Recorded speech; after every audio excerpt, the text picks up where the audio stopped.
place donc, pour passer l'info à des jeunes qui nous regardent et aussi de parler de nous et puis aussi d'avoir des contacts, des relations avec tout le monde. Donc, je te laisse présenter Koji donc, pour parler de toi, pour parler de tes parcours, pour parler dans le domaine des footballs comme tu as toujours connu, voilà quoi, ce que tu as fait dans le domaine des footballs, de nous éclaircir un peu et puis voilà, on va débattre.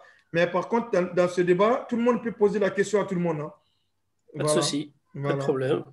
voilà. Non, ben moi, alors déjà, je ne suis pas ancien footballeur, déjà, donc, mais plutôt, donc, je travaille en tant que coordinateur, traducteur, interprète depuis 2002, donc ça fait déjà un bout de temps. Et mon premier travail, c'était de l'accompagnement pour une télévision pour la Coupe du Monde 2002 au Japon et en Corée du Sud. Donc là, j'ai accompagné les commentateurs de la chaîne française TF1. Et c'est là où j'ai vraiment commencé à travailler dans le football. Donc ça m'a découvert j'ai découvert ce monde qui était incroyable. Et donc le premier tournoi que j'ai fait, c'était la Coupe du Monde 2002. Donc j'ai accompagné les commentateurs. J'ai vu une vingtaine de matchs de Coupe du Monde. Et c'est vrai que c'était très, très enrichissant. Et j'y suis resté un mois au Japon pour voir tous ces matchs et également la finale entre le Brésil et l'Allemagne. Donc, c'était un super début dans le football. Après, j'ai continué en 2004 avec l'arrivée de Daisuke Matsui au Mans. Donc, j'ai été son traducteur pendant 4 ans, le temps qu'il était au Mans. Et entre-temps, j'ai également accompagné d'autres joueurs japonais qui ont joué en Europe. Donc je pense notamment à Koji Nakata qui a joué au FC Bâle et également d'autres joueurs ensuite qui sont arrivés en Allemagne, aux Pays-Bas. Donc mon travail à moi, c'est vraiment faire de l'intermédiaire en fait entre le Japon et la France et, et surtout d'accompagner les joueurs, d'être un peu leur traducteur, d'aider à s'habituer à leur environnement. Et donc, j'étais un peu leur manager sur place. Donc, en ce moment, il y a beaucoup moins de joueurs. Enfin, il y a pas mal de joueurs japonais qui jouent en Europe, mais moi, personnellement, je m'occupe moins de joueurs. Mais j'essaye toujours un peu de faire l'intermédiaire pour faciliter, en fait, les relations entre la France et le Japon. Voilà. Ah, Mansour, qu'est-ce que tu en penses? C'est intéressant. C'est intéressant, tu as des questions à C'est poser, intéressant. voilà. Non, puis même, je trouve, en fait, c'est ultra important, en fait, surtout parce que, ben voilà, que ce soit d'ailleurs des joueurs japonais ou d'autres continents qui débarquent en Europe, souvent, il y a la barrière de la langue, forcément, et puis il y a aussi des grandes différences culturelles aussi qui sont là, qui sont inhérentes aux différentes sociétés. Je trouve que c'est ultra important d'avoir des personnes comme Koji, justement, qui font une espèce de lien pour faciliter l'intégration des joueurs. Je trouve que c'est très, très important, ouais, carrément. Très, très Et surtout important. qu'il y a une différence vraiment de culture entre les habitudes japonaises et en Europe, c'est complètement différent. J'ai une anecdote, c'est quand Matsui était arrivé au Mans, au Japon.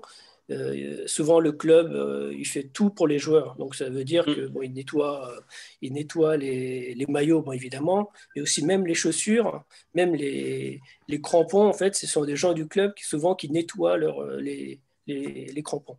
Et Matsui au Mans, il commence à faire mais qu'est-ce qui les nettoie les choses? Donc je fais bah c'est toi qui dois les nettoyer. Je fais, ah bon, il n'y a personne qui s'occupe de ça? Non, non, en France on se débrouille et les joueurs ils font ils font le ménage, ils rangent, c'est à eux de le faire, il n'y a pas de gens qui font le travail à la place. Ah oui, ça c'est tellement intéressant. En plus, donc, Ibrahimovic aussi avait une anecdote pareille quand il était arrivé au PSG. ouais. Là, même sur les chaussures, il avait fait changer pas mal de trucs comme ça, justement, dans le fonctionnement du club. C'est intéressant. Ouais. Donc, Ibra, ça lui est arrivé aussi. Hein. Ouais. Ah ouais. Après, bon, il a changé tellement de choses au PSG, tu me diras il a fait ça, il a ramené aussi un intendant pour porter les valises des joueurs, des trucs comme ça. Donc, après, on croit que c'est des détails, mais ça compte au final hein, Bah, ça compte au final. Ouais. dans le quotidien. Hein. T'imagines, il a fallu attendre qu'Ibrahimovic arrive pour qu'il y ait un intendant au PSG, des intendants, pardon, qui soient chargés de faire le transport des affaires des joueurs et tout. C'est dingue quand même, quoi, pour un club qui veut viser le très, très haut niveau. C'est vrai que lorsqu'on a des habitudes, lorsqu'il y a plein d'intendants comme ça, les joueurs sont habitués qu'en fait, lorsqu'ils changent de club, ils perdent leur repère en fait. Donc il y en a, ils sont perdus, il y en a, ils sont pas plus habitués. Et c'est vrai que ce sont des petits détails, mais c'est très important pour le moral des joueurs. Ouais, c'est pas évident parce que c'est surtout quand on débarque dans un pays et on n'arrive pas, comme on appelle ça, à se repérer. On n'a pas de repère et puis c'est la galère totale, quoi. C'est vraiment la pire galère. C'est vraiment des pires galères. Parce que moi, je sais, et en plus, donc, il y a beaucoup de personnes, des gamins qui arrivent, ou même des Africains aussi. Nous aussi, ça nous arrive. Il y a des cas comme ça. Et après, donc, c'est quelque chose qui est tellement compliqué qu'on arrive à s'adapter. Mais au moins, si tu as quelqu'un qui est déjà là, sur place, qui essaie de t'orienter, qui parle, qui discute avec toi, et puis qui essaie de mettre, comme on appelle, de dire, ouais, tu vas. Et après, tu ne seras pas un peu dépaysé. Après, mais si tu arrives dans un endroit où tu ne parles pas la langue, où la langue elle est tellement compliquée, tu ne sais même pas comment parler. Et puis, parce que moi, je me rappelle, j'ai un ami qui a fait un essai, je ne sais pas, vers les pays de l'Est. Il avait décroché essai. Le jour au lendemain, il pète le plomb, il rentre parce que ça l'énervait, parce qu'il parlait, il n'y avait personne à qui il communiquait. Donc, après, l'adaptation, c'est très important dans le domaine du football. Là. Ce qu'il fait, c'est un très bon boulot. Et en plus, donc, tu es proche des joueurs et en plus, dans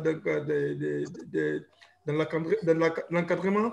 Et c'est hyper intéressant. C'est hyper intéressant. Donc, après, il y a aussi un équilibre. Je sais que moi, avec Matsui, on s'était mis d'accord. De ne pas l'accompagner 24 heures sur 24. Donc, moi, j'allais au Mans à l'époque une fois par semaine. Donc, c'était surtout lors des matchs.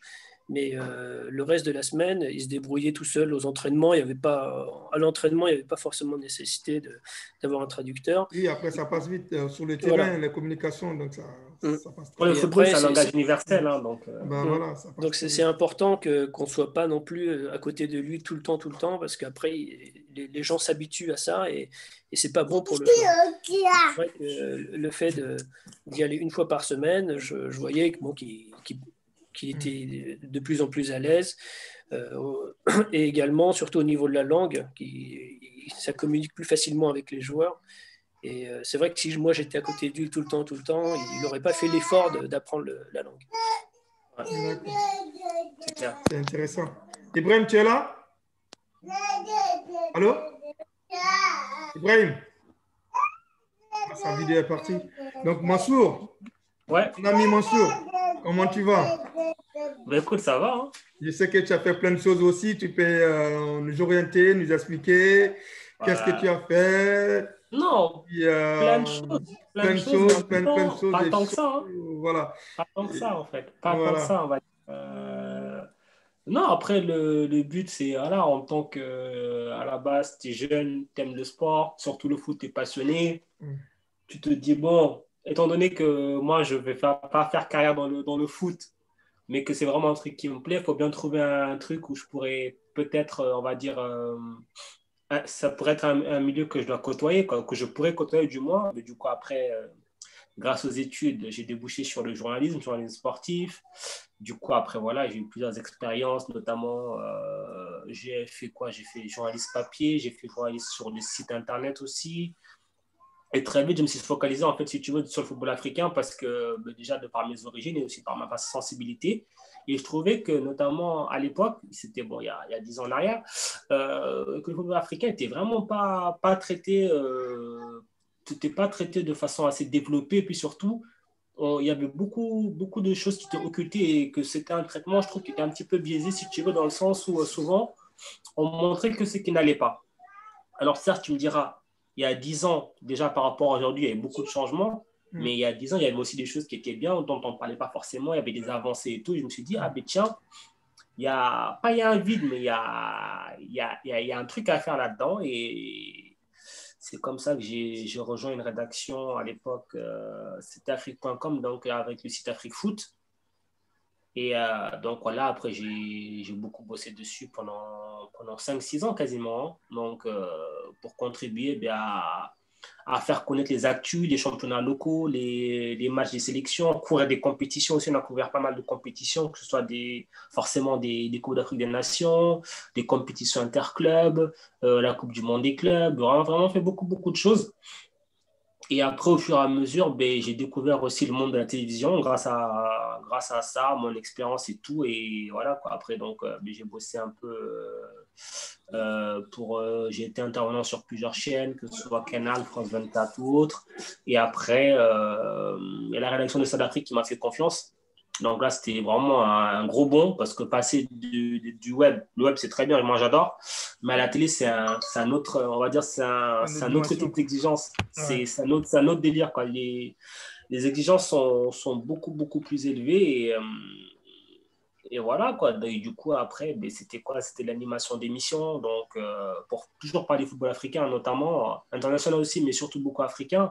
Voilà, animation d'émissions avec des chroniqueurs, des invités, faire des reportages, des sujets et tout. Et c'est en fait, au fur et à mesure, chaque fois, tu découvres qu'il y a de plus en plus de choses, de machins, et que, en fait, le football africain et le football en général, hein, il y a tellement de choses à dire, je trouve, c'est hallucinant, quoi. Et puis, mais après, moi, je fais ça vraiment certes parce que déjà, je suis passionné de foot, mais aussi parce que je trouve que quand on est dans un média, on a une force que des fois, on sous-estime, c'est qu'en fait, on peut changer des mentalités. Ah oui. On peut diffuser beaucoup de messages aussi. Parce que Et vous je êtes trouve que beaucoup écouté. voilà, c'est super, super, super important, en fait. Et du coup, il faut faire gaffe à ce qu'on dit. On peut combattre aussi beaucoup d'idées reçues. Moi, je sais que dans beaucoup d'émissions qu'on a fait, on a notamment parlé de beaucoup de thèmes qui sont inhérents, malheureusement, au football africain. Je parlais de la fraude sur l'âge énormément. C'est un fléau encore, donc beaucoup d'émissions dessus. Tout ce qui est le rôle des agents, les problèmes avec les faux agents, tout ce qui est aussi arbitrage, développement professionnel et tout. Et vraiment, je trouve que c'est super, super important. Alors, on a une mission, je dirais, d'information parce que voilà, les gens, ce qu'ils veulent, c'est des news, des machins et tout, des analyses, des débriefs de match, c'est très bien. Mais on a aussi une mission un petit peu sociale et sociétale parce qu'en fait, on peut ouvrir les esprits et éveiller les consciences. Et je trouve ça super important. Ouais. Au fait, moi, bon, on est amis, donc j'ai passé plusieurs fois sur le plateau avec toi. Ouais, On a débattu beaucoup de choses. Mais moi, il y a un truc qui m'ennuie avec les footballeurs africains. Bon, ouais. particulièrement que je connais les footballeurs guinéens. Et au fait, il y a des choses qui se passent, qui respectent en Europe. Et ce n'est pas forcément quand ils vont en équipe nationale, ils ne respectent pas. Ouais. Donc moi, j'ai observé ça avec plusieurs fois, avec des internationaux que je les ai côtoyés, des amis, des trucs comme ça qu'on a échangé. Je vois, ils ont beaucoup de respect au niveau d'ici parce qu'ils savent qu'il y a la loi, il y a des choses à respecter, des règles. Mais forcément, quand ils vont en Afrique, ces règles-là, ils ne les respectent pas. Mais quand quand tu es là, tu défends vraiment ta couleur. Tu dis, ouais, je viens pour défendre ma couleur. Je viens pour défendre mon pays. Normalement, tu dois être concentré et tout donner. Mais il y a la Mais ça, plupart des Alia, footballeurs. c'est parce que les institutions, les fédérations, c'est parce qu'elles ne sont pas assez fortes. Elles ne sont pas assez fortes et ça, c'est leur faute, hein, d'ailleurs, aux institutions. Je veux dire par là, euh, c'est compliqué pour certains. Et là, moi, avant, je tapais beaucoup sur les gens en disant, ouais, ils ne sont pas respectueux, machin et tout. Alors, certes, tu me diras, à la base, le joueur aussi doit savoir qu'il faut qu'il respecte son pays, il faut qu'il respecte l'équipe, tout ça, il n'y a pas de souci. Mais aussi, il faut comprendre aussi des fois que, imaginons, toi, par exemple, on prend l'exemple de la Guinée. Tu prends un Naby Keïta, actuellement peut-être le meilleur joueur guinéen qui a la plus grosse valeur. Naby Keïta, il est à Liverpool. T'imagines dans les conditions dans lesquelles il est à Liverpool. Je veux dire, il a son salaire. Son salaire déjà, je veux dire, un Naby Keïta, quand il vient en sélection, c'est pas pour l'argent, c'est pas pour les primes, on est d'accord, tu vois ce que je veux dire? Parce que son salaire est astronomique à Liverpool. Il est dans des conditions où, justement, on disait tout à l'heure, on lui nettoie ses chaussures, on lui porte ses affaires, on le machin, etc. Je veux dire, tout est carré. L'organisation est réglée quasiment comme du papier à musique. Ce Naby Keïta là, Il est convoqué en sélection de Guinée. Déjà, pour le faire venir, souvent, on les fait venir dans des vols économiques. Pour la récupération, ce n'est pas terrible. Tu vois ce que je veux dire, d'une. Et souvent, on dit oui, machin, les rassemblements, la note d'hôtel, elle n'a pas été payée. C'est les joueurs qui sortent l'argent de leur poche pour régler les frais. Souvent, les billets d'avion, finalement, ouais, mais machin, il y a des complications. C'est le joueur qui sort l'argent de sa poche pour payer les frais, tout ça. Il arrive en sélection, il joue les matchs, il ne touche même pas à leur prime. Il s'entraîne dans des conditions des fois pas terribles. C'est beaucoup d'exemples qu'on a vus. Et ça, oui, je comprends. Tu as parfaitement raison ce que tu dis. À un moment donné, le joueur, il va se dire, mais attends, mais moi, en fait, pourquoi je me fatigue? Pourquoi je me fatigue? Et du coup, c'est ça qui fait qu'en fait, du coup, même eux, ils sont moins exigeants vis-à-vis d'eux quand ils viennent en sélection. Et c'est pour ça que je dis que c'est les institutions, malheureusement, les fédérations africaines qui sont faibles parce qu'elles ne font pas preuve de rigueur dans ce domaine-là. Il faudrait qu'en fait, elles aient un comportement comme les fédérations occidentales ou comme les clubs en disant, voilà, mais une fois qu'on a négocié des primes, ben on s'y tient. Le match se termine, on paye la prime. Avant, on a fait les primes convocations, les convocations, on a réglé les billets d'avion à l'avance, on a déjà prévu l'hôtel, les lieux du stage, tout ça. En fait, je veux dire, on n'anticipe pas assez, on n'organise pas assez dans les fédérations. Et du coup, les joueurs, ils arrivent et en fait, ils voient ces petites failles-là et du coup, ils se disent, mais attendez, si eux, ils ne sont pas rigoureux, ils sont tranquilles dans leur gestion, pourquoi est-ce que nous, on va venir se casser la tête alors qu'en fait, on vient juste pour... En fait, franchement, quand tu joues pour une équipe africaine, il faut vraiment aimer ton pays des fois. Hein. C'est ça qui fait que tu viens, parce que sinon, tu pourrais rester en club. Hein. C'est clair. Non, c'est une question de motivation, quoi. Ah, mais clairement, aussi. Bah, au fait, il y a ce problème-là, ce que tu dis, c'est un gros problème en Afrique. Bon, moi, j'ai été en Afrique, donc je parle de la Guinée. En Guinée, c'est un gros problème au niveau de ça, au niveau de gestion.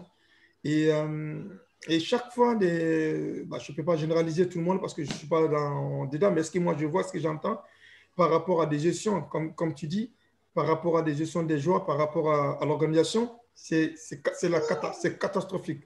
Parce que les joueurs, ils arrivent, il n'y a rien, comme on appelle là. Au fait, le problème de mise en place, moi, je peux prendre l'exemple même à la CAN en Égypte, c'est en Égypte ou quoi, qui vient de passer, et c'est en Algérie, non? Non, en Égypte, la CAN en Égypte. Ah ouais, en Égypte, ok. Bon, là, on a la Guinée a été là-bas. Il y avait vraiment des bordels total au niveau des, comment on appelle ça, de l'hôtel. Il y avait tout le monde qui rentrait, tout le monde avait l'accès, les comédiens, les gens qui partaient. Donc, il y avait pas, les joueurs n'étaient pas concentrés. Moi, j'avais vu des vidéos, je voyais des joueurs aussi qui faisaient des... Ce qui m'a énervé chez les joueurs, parce que quand je voyais les joueurs qui faisaient des selfies, qui faisaient des trucs, ils n'arrivaient pas à se concentrer. Et comparativement à l'équipe sénégalaise, c'était au contraire ce qui était là-bas, ce qui était sur place. Et donc, quand moi, je vois ça étant joueur, je dis, ouais, peut-être il y a des bordels total, ok, mais qu'est-ce que moi je devrais vraiment faire pour m'améliorer, pour que je puisse me concentrer là-dessus. Donc, il faut que j'essaye de faire un effort pour que je puisse vraiment m'éloigner de tout ce qui se passe. Ou soit le capitaine est là pour parler, pour discuter, pour appeler le groupe et parler au groupe et dire, bon, là, il faut qu'on essaye de se concentrer, on essaye de limiter, comme on appelle, des visites, parce que si les dirigeants ne font pas leur rôle, peut-être les joueurs, peut-être ils peuvent se décider de dire des choses. Tu vois ce que je veux dire? Parce que aussi, ça concerne les joueurs. Les joueurs ils peuvent s'appeler parce que moi, c'est les joueurs qui vont être sur le terrain. Quand l'équipe va être, quand ils perdent, ils vont parler les dirigeants, mais c'est plutôt les joueurs qu'on va casser chez eux, qu'on les insulte, qu'on parle. Mais ce qui se passe derrière, les dirigeants qui sont là, qui font des mauvais boulots, on n'entend pas parler. On n'entend pas parler, la plupart, on n'entend pas parler.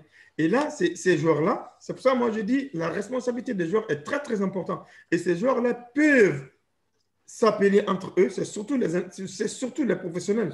Ils savent que quand tu fais un match comme ça, tu dois être concentré du début jusqu'à la fin de la compétition. Ils s'appellent entre eux, ils se discutent et disent, bon, maintenant, limitons les dégâts. Arrêtez de recevoir tout le monde. Arrêtez de faire ça. Eux-mêmes, quand ils montent l'info aux responsables, ils disent, maintenant, arrêtez de nous ramener des gens par-ci, par-là, donc laissez-nous concentrer. Et si tous les joueurs sont d'accord par rapport à ça, je pense qu'il y a des choses aussi qui peuvent vraiment apaiser et aussi les dirigeants, ils ne peuvent pas peut-être faire certaines conneries. Mais il y a aussi, comme tu dis, les dirigeants, on sait qu'à l'Afrique, je connais très, très bien par rapport à ce que tu dis.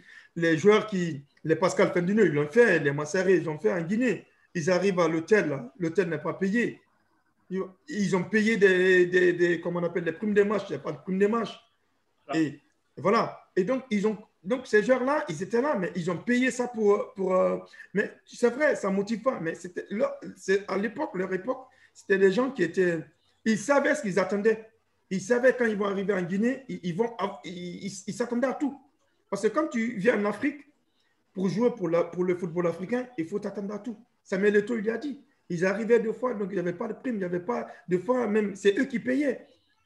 Quand tu es professionnel, et déjà, tu connais déjà avant d'être joueur d'abord, tu connais l'histoire. Déjà, tu sais, ouais, les grands frères, quand ils étaient là, tu connais l'histoire. Mais quand toi, tu vas être grand joueur aussi, tu connais ce qui t'attend. C'est ça l'Afrique. Ouais, mais après, il y a aussi le principe. Il faut faire les choses par le principe. Je vais te prendre un autre exemple. Imaginons, tu organises un match amical.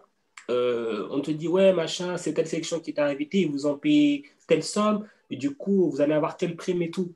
Finalement, tu te rends compte que la prime qu'on vous propose, elle est ridicule par rapport à la somme qu'a touché la fédération. Je veux dire, tout est question de principe. Un joueur qui va se dire, il faut que je sorte, par exemple, de ma poche pour payer la note d'hôtel de toute la sélection. Après, comment est-ce que tu veux lui dire à lui, ouais, mais il faut que tu sois sérieux, il faut que tu sois ci, il faut que tu sois ça. C'est pas possible. À un moment donné, même lui, après, il va se dire, mais en fait, quelque part, c'est moi le patron. Parce que s'il n'est pas là, ben, si l'argent, si les notes d'hôtel ne sont pas payées, les frais de machin ne sont pas payés, ben, le rassemblement de la sélection, il tombe à l'eau automatiquement. En fait, il faut que chacun ait sa place. Et pour ça, il faut que, on va dire, la discipline et l'ordre, ça vienne de la tête. Si la tête, elle n'est pas bonne, les gens... Oui, puis il faut que chacun soit dans le rôle. Donc les joueurs se concentrent au match. La fédération doit faire son travail. Et peut-être que les dirigeants, alors peut-être que je ne connais pas le sélectionneur actuel en Guinée, mais peut-être que le sélectionneur, il a aussi un rôle à jouer pour protéger les joueurs. Donc concernant les visites d'hôtel, un sélectionneur peut très bien dire non, il n'y aura pas de visite jusqu'au match. Et je pense que ce sont des habitudes aussi qu'en Afrique, on n'a peut-être pas. Et le fait d'avoir un sélectionneur européen, ça peut aussi amener cette rigueur. Et peut-être que les fédérations demandent, il y a aussi des sélectionneurs qui vont en Afrique pour ça, pour apporter cette rigueur. Et je pense que c'est... Tout à l'heure, tu prends l'exemple du Sénégal en disant voilà, le Sénégal et tout, mais il faut rappeler que le Sénégal, il y a encore quelques années, en sélection, le Sénégal, ils avaient du mal à se qualifier pour la CAN. Quand ils allaient à la CAN, ils ne passaient même pas la phase de groupe. Et, parce qu'il y avait trop de laisser-aller, trop d'amusement, justement. C'était là les rassemblements, beaucoup de monde à l'hôtel, machin et tout. Et il y a beaucoup, on peut reprocher beaucoup de choses aux sélectionneurs, par exemple à l'UCC, mais s'il y a une chose sur laquelle il a vraiment rétabli la discipline dans la section. Et quand les joueurs viennent, ils comprennent que là, on n'est pas là pour s'amuser. Ce n'est pas encore une vacances, on n'est pas là 10 jours entre copains. Non, on est là pour bosser. Tu vois, rassemblement, le hall de l'hôtel, maintenant, il est quasiment vide. Les personnes ne montent dans les chambres des joueurs, machin comme ça. Je veux dire, c'est un état d'esprit. Et du coup, les joueurs, quand ils voient ça, ils se disent, OK, attendez les gars, là, on est encore plus sérieux. Et je pense que même eux, ça les pousse aussi à bosser davantage. En fait, les joueurs, il faut les mettre dans un contexte qui va faire que eux, ils ne pensent qu'au football, qu'ils sont là que pour le football. Si tu les déconcentres à gauche, à droite avec beaucoup trop d'émissions médiatiques, beaucoup trop de monde autour d'eux, beaucoup trop aussi d'entourage politique, souvent on a vu des délégations de 200, 300 personnes accompagnées des sélections avec que des ministres, des députés, machin et tout. C'est quoi leur intérêt à C'est quoi leur intérêt à parvenir augmenter les frais, machin et tout, et venir embêter les gens? En fait, les joueurs, tu dois les mettre dans un cadre où, entre guillemets, ils ne vont penser qu'à performer sur le terrain. Et ça, je le répète, mais ça passe que par des instances fortes avec une discipline et des règles bien établies. Et il faut qu'à la tête, ils soient déjà exemplaires pour que les autres suivent. Parce qu'imagine, si demain, là on parle de la Guinée, mais c'est pas la même chose, c'est un Naby Keita, un Sadio Mané, un Mohamed Salah, un Aubameyang, tu le mets en sélection dans les conditions dans lesquelles il est en club, mais il va performer pareil. Parce qu'il va se dire, attends, j'arrive, il y a les intendances et machin, tout est calé. Il y a des règles à respecter. Voilà, des règles à respecter. Il va dire, attends, les mecs, ils ont mis des règles, ils sont devenus pros. moi non plus, je n'ai pas le droit à l'erreur. Et c'est comme ça, au fur et à mesure qu'on va avancer. C'est comme ça que ça marche. Donc, les fédérations doivent se structurer Bien sûr. comme dans les clubs. Et c'est vrai que, bon, moi, je ne veux pas critiquer telle ou telle sélection, mais il y a aussi une anecdote. Une fois, il y a une équipe africaine qui a fait un match amical contre l'équipe du Japon au Japon. Et ils sont venus, ils ont oublié leur maillot. Voilà, je sais. Ils ont dû faire toutes les boutiques de sport au Japon pour essayer d'avoir tous les maillots. Et puis, donc, il y a eu, enfin, au final, ils ont réussi à avoir les maillots, mais il y en a certains, il n'y a pas eu de flocage, ils ont dû mettre les numéros avec du scotch. Voilà. Alors, comment est-ce que tu veux dire à des joueurs, machin et tout, il faut être sérieux, il faut être rigolo, il faut performer, quand même, voilà. Ça, je veux dire, ça, c'est le béaba. C'est le béaba, c'est la base. Moi, je me souviens aussi pareil d'une sélection africaine. Indice, elle est actuellement première nation africaine au classement FIFA. Lors d'un rassemblement, ils n'avaient pas de tenue d'entraînement. C'est les joueurs qui sont venus avec leur tenue d'entraînement des clubs chacun. C'est pas normal. On te dit oui, problème d'intendance et tout. Non, ça ne doit pas arriver. Parce que les mecs, ils ne sont jamais dans l'anticipation, la préparation. Bah oui. Bah après, c'est les deux côtés. Bon, moi ce que je parle par rapport, ce que je reproche par rapport aux joueurs, donc moi, j'ai dit, il y a des choses au niveau des compétitions.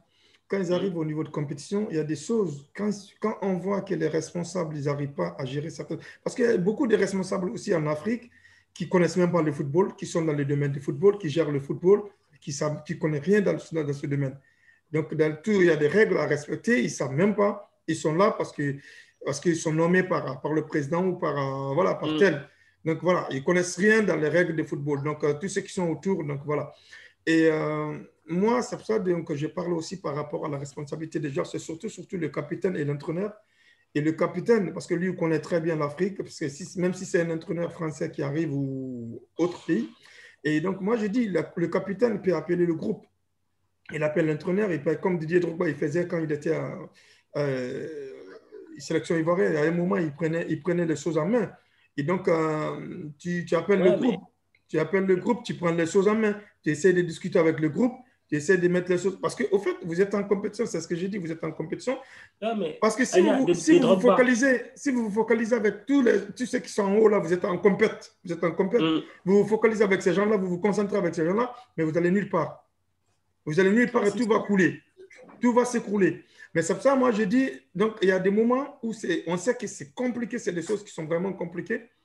Et quand ça arrive, comme on appelle, il faut que les joueurs ils prennent les choses en main. Parce que si on se réfère... Des Drogba, tu en as combien par génération? Franchement. Ah bah, des Drogba, tu en as combien par sélection? Tu vois, c'est des mecs, c'est des phénomènes. Il y en a, au fait, moi, si je comprends bien, il y a chaque groupe, comme on appelle, équipe, comme on appelle ça, et au moins, il y a un leader. Comme la Guinée. En Guinée, il y avait le leader. Au Sénégal, il y avait des leaders. Même si les leaders ne sont pas comme Drogba, mais il y a des leaders quand même quand tu prends le groupe, il y a des leaders des vestiaires. Il y a des leaders sur le terrain. Il y a des leaders, réservistes. Et quand vous jouez sur le terrain, la défense, il y a des leaders. Le milieu de terrain, il y a des leaders. L'attaque, il y a des leaders. Donc, il y a des leaders. Et ces leaders-là, c'est eux, ils peuvent s'appeler, ils peuvent dire des choses.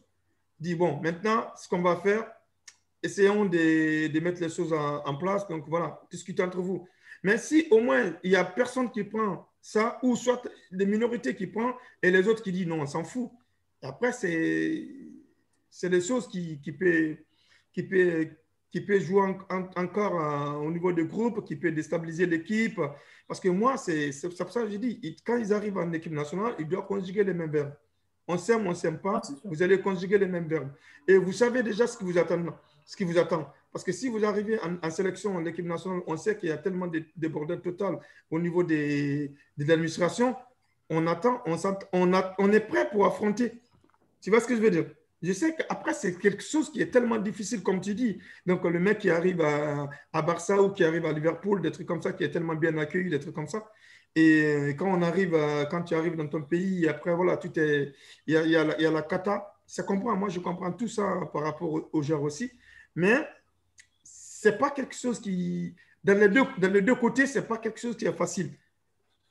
Mais moi, parce qu'au fait, après, les dirigeants, là, on va parler des dirigeants, on va dire, ah ouais, les dirigeants ne sont pas bons. Mais la plupart, on parle des joueurs. Parce que moi, je parle Parce pas. que c'est eux qui sont sur le terrain, c'est eux qu'on Voilà. voit. C'est la Et réalité, voilà. et c'est ça le souci. Mais Voilà. les joueurs, c'est l'arbre qui cache la forêt. Et voilà. Et c'est pour ça, moi, je dis, il y a des moments que les joueurs doivent prendre leurs responsabilités. Ces jours-là, comme on appelle là, soit c'est une semaine, soit c'est 2 semaines. Et là, c'est cette semaine-là, donc une semaine ou 2 semaines, vous devrez être solidaires et main dans la main et conjuguer les mêmes verbes. Et si un groupe qui fait ça, l'autre groupe qui fait ça, après, c'est la cata totale. Et c'est pour ça que moi, je parle par rapport à ça. Et aussi, ce qui m'interpelle aussi par rapport à de certains joueurs, ils arrivent en sélection et qui ramènent, comme on appelle ça, pendant l'équipe nationale. Les gens, ils sont à l'hôtel. Donc, il y en a qui passent, qui ramènent des femmes, qui ramènent des trucs. Donc, après, il y a des choses aussi qui se passent et ils savent qu'en Europe, donc c'est des choses comme ça quand tu es à l'hôtel.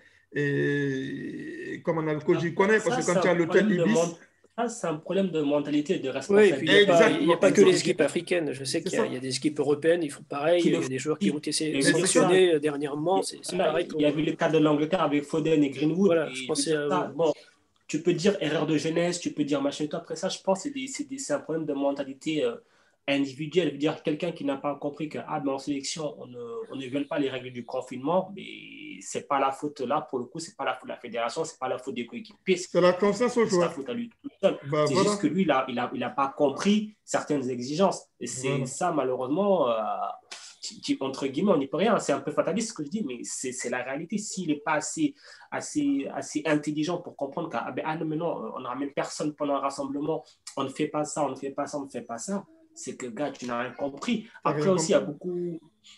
il y a aussi un autre point, c'est qu'il y a beaucoup de joueurs footballeurs, entre guillemets, et bon, après peut-être j'exagère, mais entre guillemets, le football, c'est pas une passion pour eux, c'est un métier. Dans le Ouais. sens où ils le font parce que s'ils n'avaient pas le football, ben, peut-être qu'ils auraient fait autre chose qui leur aurait déplu, ou peut-être qu'ils n'auraient rien fait de leur vie. Je veux dire, ils ne les prennent pas comme une passion et du coup, ben, le salaire il tombe à la fin du mois, c'est très bien. Mais après, ce qui les intéresse surtout, c'est entre guillemets la vie des footballeurs, les à côté, se dire par là, les grosses voitures, les filles, l'argent et l'amusement. Et forcément, souvent d'ailleurs, c'est ce genre de personnes que tu retrouves dans des faits divers parce qu'ils n'ont pas compris les exigences aussi du football professionnel et aussi du football de très haut niveau. Et c'est la plupart aussi de certains joueurs, comme tu dis, qui se retrouvent à la fin de leur carrière, ils n'ont rien. Ils se Mais bien retrouvent, ils n'ont sûr. rien. Donc voilà. Et c'est voilà quoi. Et donc c'est pour ça. Donc, et là, c'est important pour les jeunes qui nous écoutent, aussi des jeunes générations aujourd'hui, au jour d'aujourd'hui qui nous écoutent, qui doivent vraiment comprendre. Parce que moi, il y a des joueurs que je pose la question, après ta carrière, tu penses quoi? Le mec, il est incapable de te répondre. Hein? Déjà, il n'a rien préparé dans sa tête. Après sa carrière, il va faire quoi?